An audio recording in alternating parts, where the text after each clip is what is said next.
Coming up on Yo TV, we head out to Honduras. We check out some tattoos. And we have lots more for you. Stay tuned. Yo TV. Oh boy, yeah, we Yo TV, we back in. Youth culture, youth voices, youth power, coming at you. What's happening? We Yo TV out here. Before we go any further, I have to big up the magazine. You start looking.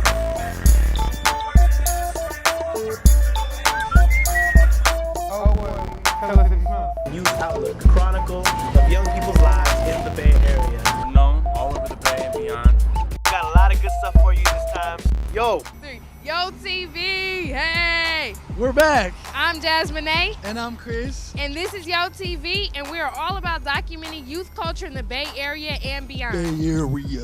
So up first, we're going to take you to Honduras with our friend Josue, who talked to Estria with a mural project keeping young people down there out of gangs. Yup.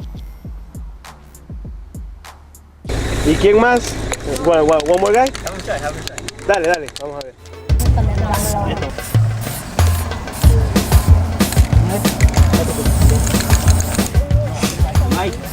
Amigo, es que te van a dar otro, calmate. Okay, my name's Estria. I am a graffiti muralist of 20 some odd years.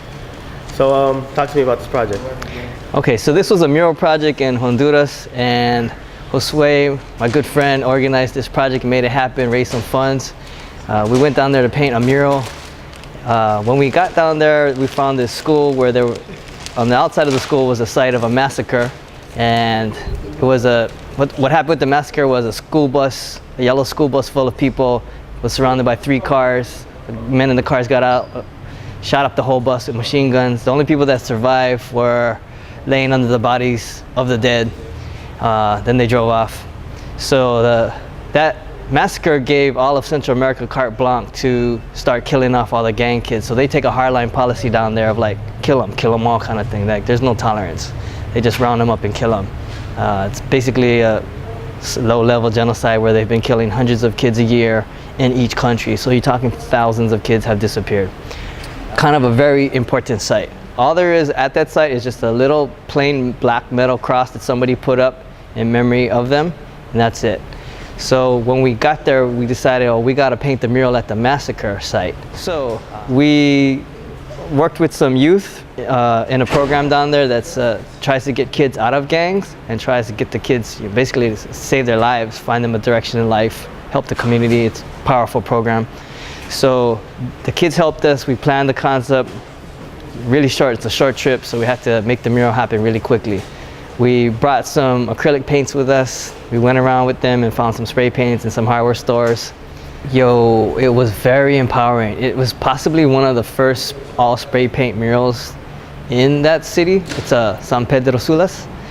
So the kids there were just crazy about it. Like their older brothers and sisters are in the gang, so they're into like Cholo style lettering, Old English style letterings, but they don't really understand why.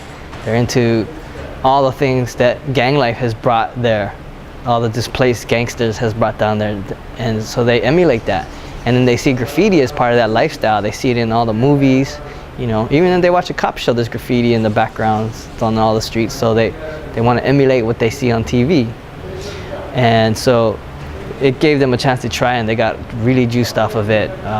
We saw a couple kids just really fall in love with it to the point where they weren't even talking to us. They just started drawing and studying and getting really hyped off the lettering styles. It's something that kids can access because you can start with very simple basics in that, and all you need is a pencil and paper. Anybody can find that, And our concept was Arte es la vida, art is the life. And we wanted to honor the people that had died at that massacre. So Josue painted a little school bus that was going upwards, and it had little wings. And that was right next to the cross. So people really liked that because it honored them in a positive, uplifting way, not in a sad, gloomy way. And we decided to make this mural big. So I think it's about 60 feet long. And the kids got to paint. We had a couple of kids come from the school to paint. And it was so powerful that people kept stopping. The buses would stop in front of us. They would and each bus was full. I would say 30 people per bus, and they would stop and they would clap and honk and cheer us on. People would say, "Thank you for painting our neighborhood." It was, "Thank you for giving us a mural. Thank you for the art." I never saw so many people stop and appreciate a mural in my entire mural career. So it might not be my artistic best, but it's definitely the most impacting mural that I've ever painted, just in terms of how the public received it. We had families stopping, even after it got dark, just stopping to talk to us and, asking us about the project and why we're doing it and how awesome it is. I think they got into the local newspapers there. So it got a lot of exposure. It was really, really great project for the neighborhood. Well, for me, I believe that if you're painting murals, then you have to be accountable to your community.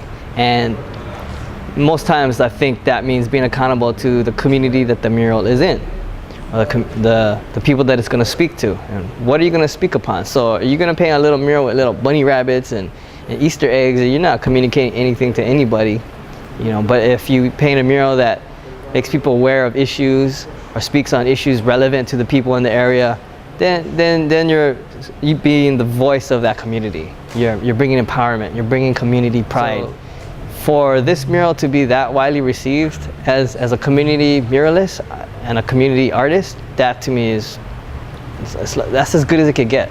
That's as pure as it could get, and that's as effective as it could get. If I could do projects like that for the rest of my life, I would have the most successful life. In what sense? Because it's not really about money. It's about your work counting for something and trying to leave a legacy behind you and trying to do some good things with your time while you're alive. And so that really would achieve those things.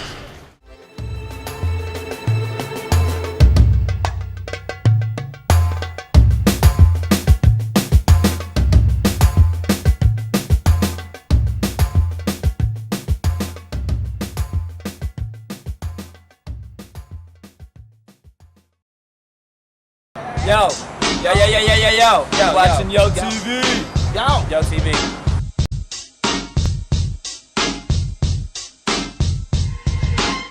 Yo, what's going on? I'm Enzyme Dynamite. And I'm J3. And Spaceman Cell's absent right now. He's flying in outer space, but we are the Balians. So we are sitting in the Wild 94.9 studio right now, where we do our show, which airs every Saturday from 2 to 6 p.m. Cardinal Official. We interviewed Kid's sister. We had an interview with Savage, who's an artist from New Zealand, who has a song called Swing that's on the Knocked Up soundtrack. So we kind of have a diverse range of people that we interviewed, and it's a great show. We talk about politics, entertainment. We talk about your favorite actors and actresses. When Lil Wayne getting his chain snatched by 40 Glock G unit. When is it gonna stop? When is the violence gonna stop? Lil Wayne didn't get his chain snatched. Get it right, baby. Young get man, it right, baby. Tiger, get it right, Tiger, baby. Get it right, Tiger. baby. Get it right, baby. The radio show came about was we had a song, Bubblegum, which landed in rotation on Wild 94.9. So one day we came into the studio, and Angel Garcia was an on-air personality at the time doing the HD radio thing, and he kind of just let us try it out for a second, and we did really good, and they liked it, and we eventually formed the show. You can cop the album Crop Circles, which is on iTunes. You can check us out on Yo TV. We're going to have a video for you soon, so we're going to make sure we get it to you. But yeah, so the Balians originally started with me and this guy. We were battling each other. We met at the Octopus Lounge years ago. It was like in 2003, battling each other. And we just ran into each other at Chabot College in Hayward and started linking up and doing a lot of songs together, doing so many songs together and so many performances together that we eventually formed a group. And there's two other guys in the group. There's our DJ True Justice, and there's another MC, Spaceman Cell. Like I said, he's flying the farthest nebulas of the galaxy right now. The Balians, we've been officially a group, the Balians, since 2007. It's 2008 now. And with our first album, got a song on the radio, multiple radio stations. That's without a distribution deal, without a deal at all, just pure hustle. We're the biggest hustlers out there. We hustle so hard. You might see us in the streets passing out on flyers and all that good stuff. So y'all know who the Living Legends is. We're about to start a tour with them. That's going to be in September. The first show is at the Fillmore, September 15th. So all the Bay Area people out there, if y'all looking at this right now, y'all better be at the Fillmore, an historic venue. It's going to be a great show. We on tour with the Legends, so shouts out to them. You know, One love to Pharrell, Star Trek. Oh boy. Somebody a pin so Shout that out they to the can get Balians. it. So that they can get their Big up to Pharrell. And yeah, so as far as the Balians, what do we see in the future? A lot of more songs, a lot of more tours, a lot of more radio shows. We're just gonna keep grinding. Shouts out the Bay. I love y'all. We love y'all. Cause without y'all, then there wouldn't be any us. Gotta give a shout out to Yo TV. You in the house watching Yo TV. Yeah. We love you. Thank you for the support. The Balians signing out. Peace.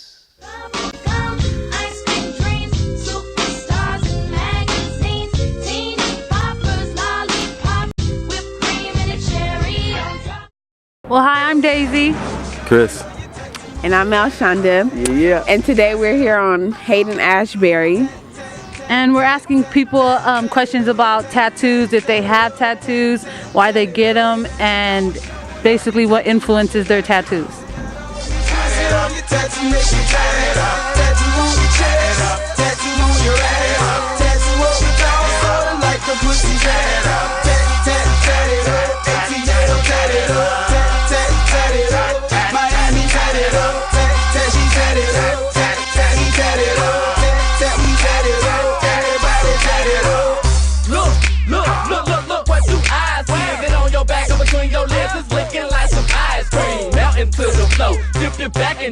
Alright, Datama, this is where I was born and raised.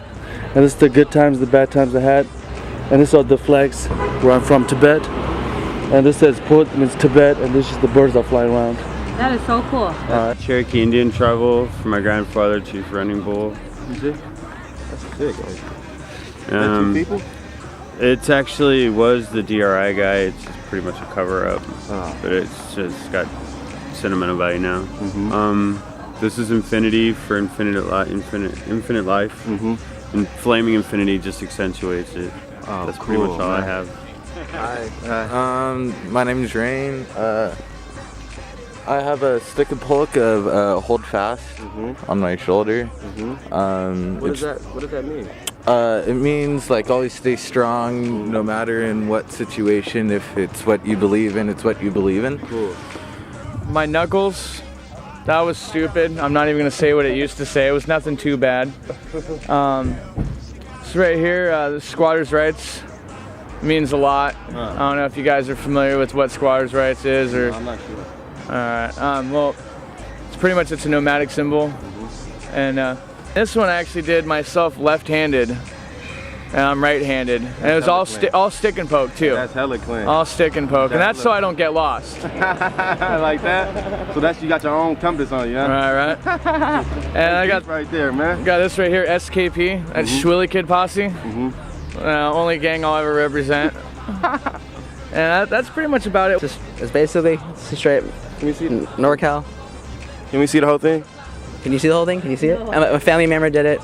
My uncle owns NorCal surf shops around the country, so basically it's like a family. Everyone in my family has the same tattoo. Goes across your back and comes across your shoulders. Just NorCal. And NorCal symbolizes what? The city? NorCal Surf.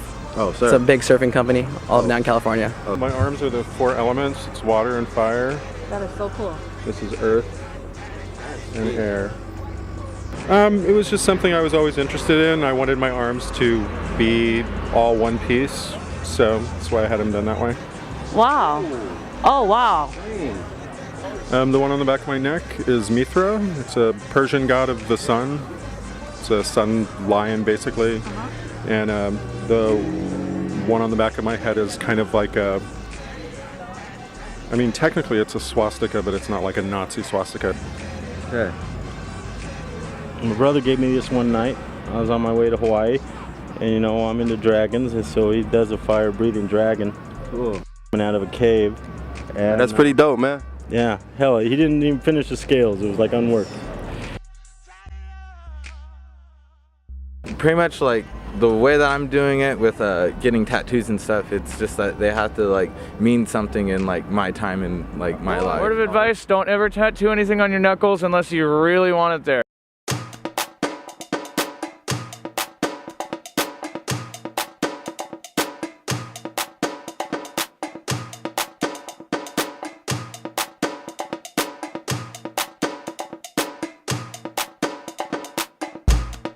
did you get started working with this program, and how long has it been in development and actually been in action?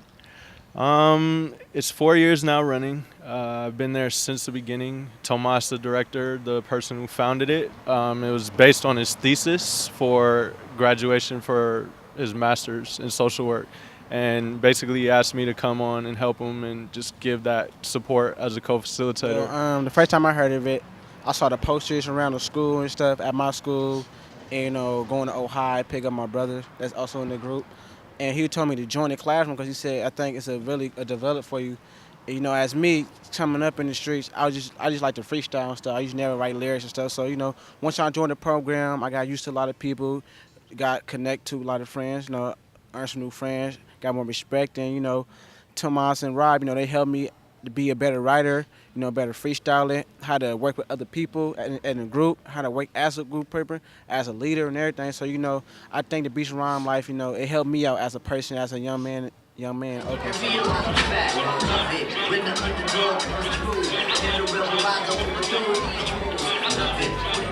I've gotten to the point now where my music is turned into something, you know, I followed it for all these years and it's getting to a new level, but a lot of that is because of this, and it's like, you come into this program and it gives you that direction and it gives you that help to, you know what I'm saying, to go in the right direction, because you don't always know that, you know, and it's tough when you're young and you just hard-headed and you come to something like this and it's a positive place for all that. Too fresh, so I gotta stay clean though. Take a look at me and you'll see this what I mean though. And I'm still banging as these is my team, yo. I'm fly from my shirts and my kicks to my jeans though. Cause I'm the freshest on the scene though, honestly. And you the flyest girl I seen around though, gotta be.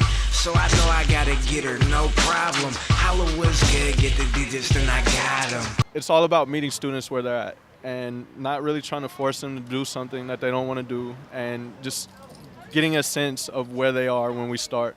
Once we have that, then we know how to cater our program to it. And in that way, we're always coming from a therapeutic perspective, because we look at what we're doing. We look at, first of all, hip-hop and music in general as a therapy. When you listen to hip-hop and you're having a rough day, you put your favorite song on, it makes you feel better. So we use that approach in the classroom, and in a way that we use music to connect with them, and we use their words and their writing and their rhymes and everything else for them to use that as a release and an outlet of all the stresses that they encounter in school or at home or their communities. What goes on my blog, you know, a lot of violence and stuff, you know, and basically what our song is about our life. So, you know, talk about our struggles. And, you know, to me, it made me look in like what's going on. Like, this is my struggle, this is how the streets is, you know. And I give a lot of credit and a lot of shout outs to the program. It's good to see everybody here that's expanding the schools. Y'all doing music videos, you know what I'm saying, doing mixtape, you know what I'm saying, DVDs, all that. So I'm proud of everybody and how it's helping y'all the same way it helped me. And I can't wait to see y'all keep growing up, and, you know what I'm saying, whether you stay with music or not, just let music be something for you to help you, you know what I'm saying, grow up, and just, that's basically it. I mean, I give props to this dude right here, Tomas, and everybody that's involved now, just, you know what I'm saying, for keeping with the movement, because it would have been real easy, because, you know, they not, I don't even know if they getting paid for this now or anything. It's not a fortune off of this, you know, and it would have been real easy, because we was hard-headed, and we was not on some, like, let's make Rob's day easy, you know, and it was not always easy, but, like, the fact that he's stuck with it is real admirable, and you gotta respect that, because he doesn't have to be doing that, you know, so much respect to him. And we find that when they have that ability and that program and that institution and that space to like let go of all that energy, then what happens is they do a lot better in their schoolwork, and they know how to handle situations in their community when they're confronted with like adversity, because they have this outlet and they have this release.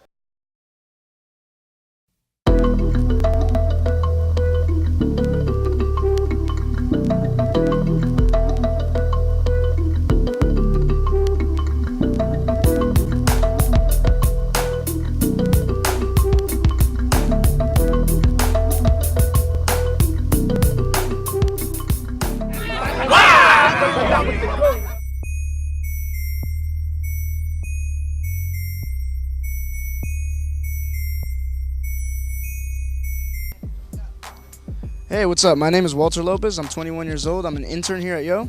As you can see, we're here in the Yo office. We work back there. A lot of concentrating people going on there, which is always a good sign. I was fortunate enough to catch up with my friend Josue Rojas, who is doing a mural in Balmy Alley, which is in the Mission District of San Francisco.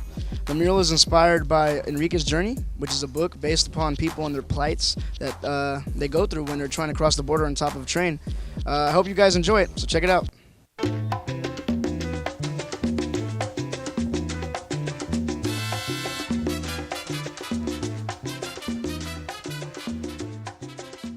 My name is Josue Rojas. I'm a journalist and I'm an artist and San Francisco local native. Can you just give us a brief or summary of the history to this alley? Yeah. Balmy Alley is really important to the history of sort of public art in San Francisco. A group called Black Eye and a group called Precita Eyes have been doing work in here since like the very early 70s, geared towards the politics of Latin America. And it's also got, a really huge tradition of the Latin American like mural sort of heritage. Can you tell us a little bit about which artists inspire you? I got a ton of them. Just to give you a quick story, Diego Rivera, Frida Kahlo, I love a lot. Diego Rivera he just pushes it, you know what I mean? He's a titan, he's one of those big guys. Orozco. Local guys, Estria, Spy, you know what I mean? Estria has been my mentor, he's been my teacher, he's a very dedicated person. He's not only dedicated in his art, but everything he does. He's a great guy. I love Estria. He's taught me a lot. Taught me most of what I know. Twist, Barry McGee is a big inspiration. Growing up in the Mission, before it was a place to be. Before it was hip, before it cost $3,000 for a studio. Growing up in the Mission, riding my bike around the neighborhood, one of the only things that I really was able to see was a public art. When did you get the idea for this mural that you're doing? All right, so for this mural that I'm doing, I really got inspired by a book called Enrique's Journey, and this woman by the last name Nazario, Sonia Nazario, wrote about these young children who come from Central America, whose mothers are already in the United States, but the kids come from Central America to reunite with their mothers via the tops of a train. So they kind of they squat in this train as it travels through Mexico. So they suffer everything from persecution, rape, murder. They're robbed by bandits. Some of them get knocked off the trains. Some of them get decapitated by poles and lines on top of these trains. There's a painting called The Guardian Angel that parents put above their kids' beds, and it's essentially just an angel guarding over kids.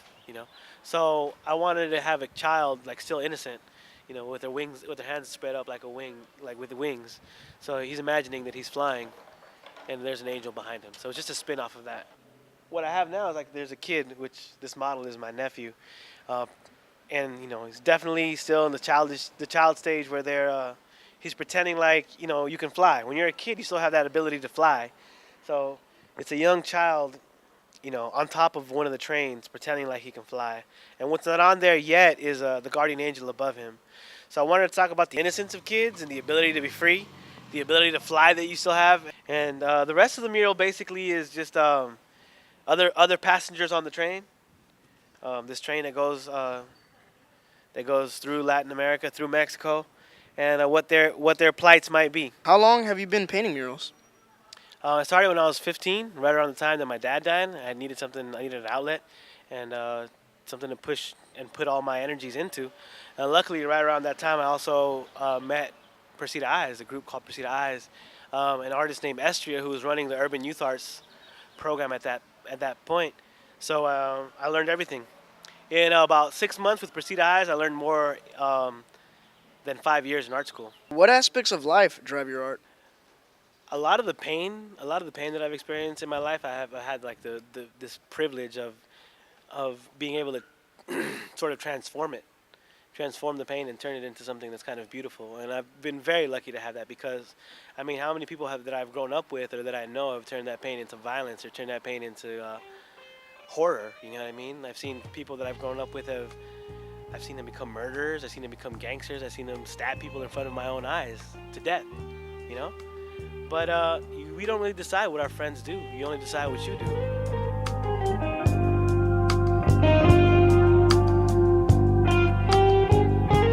This wall was, I don't know, I feel like it just was meant to be. Different things are now from when So the whackness is in the context of the film. Luke Shapiro, who is the protagonist of the film, he kind of looks at the world from a perspective where people tell him he's only looking at the whackness in life, and it's sort of a kind of a hip-hop vernacular way of saying, you know, he's a glass half empty kind of guy, that, you know, he's got to stop obsessing over the bad stuff and start looking at the good stuff. I'm having trouble getting laid. Common problem. To a certain extent, you know, the world of 1994 New York was very much a part of my world growing up. The music also was very significant to me. A lot of what's autobiographical is the way this kid was feeling at the time, and the music he was listening to, the world he was living in. But you know, I never sold weed. But New York has been a real big part of the way I grew up and sort of the way I look. You know, I look at life, and I think that was important for Luke, was that he's so inherently New York, from the hip-hop he listens to the way he speaks, the way he carries himself, the way he dresses, you know. I mean, the biggest thing for me moving to L.A. when I was 14 was realizing the existence of Vans Shoe Corporation. I was like, I don't know anybody who wears these. Like, y'all don't have the new Jordans?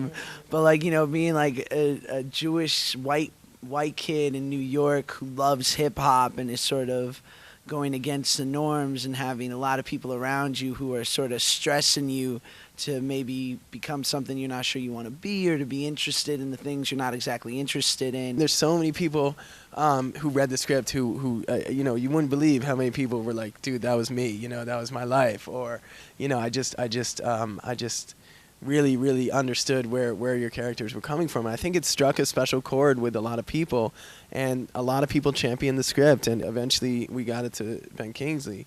You know, we had financing set up already, so that really does help. But yeah, we got it to Ben Kingsley, he liked it, and then we were off and running, you know. And as far as getting someone like Meth, he was excited to be a part of the project, I think mostly because he was excited to share screen time with Ben Kingsley and to get to work opposite Ben Kingsley. You know, that is, like, for a lot of actors, that's a really kind of amazing experience. And, you know, for us, it was like we were just excited to be in the same room as Meth, you know? Taking out of Fozzies. Oh boy, you got big aspirations, Luke. That's a lot of debt. I hope Luke Shapiro can be like a blueprint for a lot of, you know, cynical, over-analytical, disillusioned young men in New York. I hope so, and that there is hope. Thank you for watching. We have come to the end of another show. We'll be back next week, but make sure you go to the website, www.youthOutlook.org. Or you can check out Yo Blogger. We got blogs on there, vlogs on there. Or you can just sit there and wait for us to come back next week. Whatever you want to do. And if you want to be on the show, or you have something you want to have on the show, go to our website. You can contribute. We welcome you to go do that. Yo TV, That's we're all. out. We're out. Audi 5000.